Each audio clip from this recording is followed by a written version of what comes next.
Se eu falar era Dunga, você vai pensar na seleção brasileira de 90, mas o Corinthians também teve uma era Dunga para chamar de sua.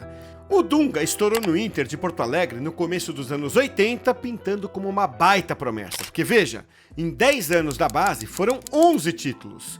Daí, em 84, ele foi medalha de prata pelo Brasil nas Olimpíadas de Los Angeles. O Quinta, o toque de Dunga, daí pra Quinta, voltou com Dunga, é agora, pé direito, gol!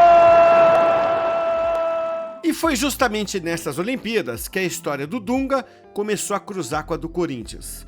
É que o técnico daquela seleção olímpica era o Jair Pisserni, e logo depois de voltar de Los Angeles, o Pisserni assumiu o Corinthians.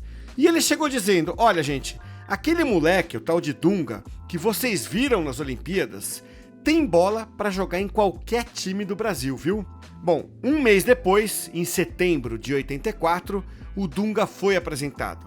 O passe dele custou ao Corinthians 450 milhões de cruzeiros. E a estreia, alguns dias depois, não foi das melhores. A torcida pediu, o Dunga, que estava no banco, entrou, mas não adiantou nada. Ele não evitou a derrota para o nosso rival, o São Paulo, por 1-0. 10 dias mais tarde, o Dunga foi titular pela primeira vez na vitória sobre o Guarani, no Pacaembu. Esse, aliás, foi um dos 11 jogos da série invicta na reta final do Paulistão de 84. E em outro desses 11 jogos, ele fez o primeiro gol dele com a camisa do Timão.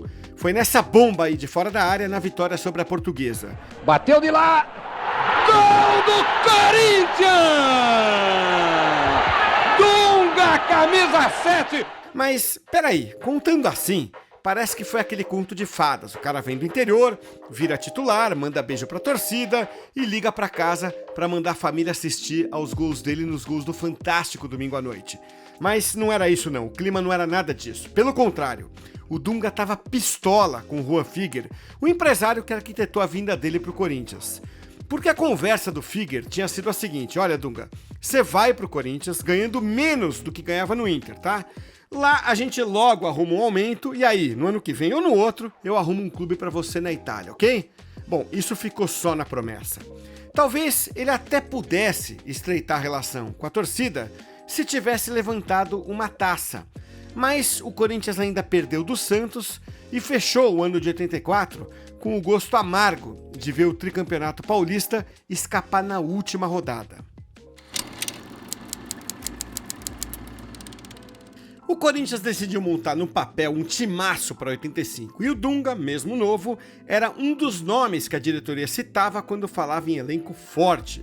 Além dele, já estavam no clube o Carlos e o Juninho, e ainda chegaram o Hugo de Leon e o Serginho Chulapa. E o Dunga continua em 85 como titular, fazendo gol inclusive.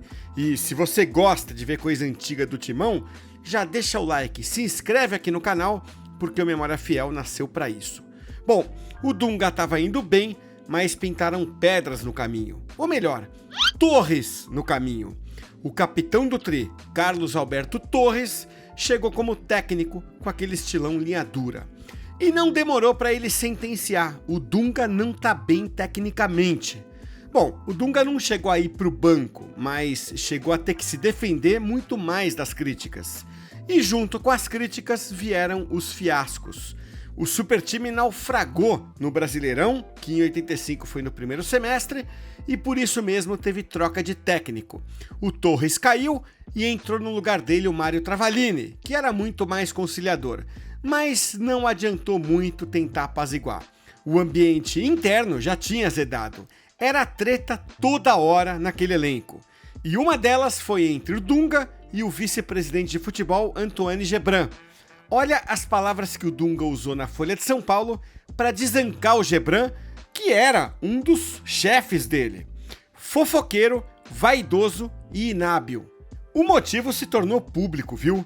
Segundo Dunga, o Gebran estava tentando arranjar um empréstimo do passe dele pro Vasco e ele não queria sair.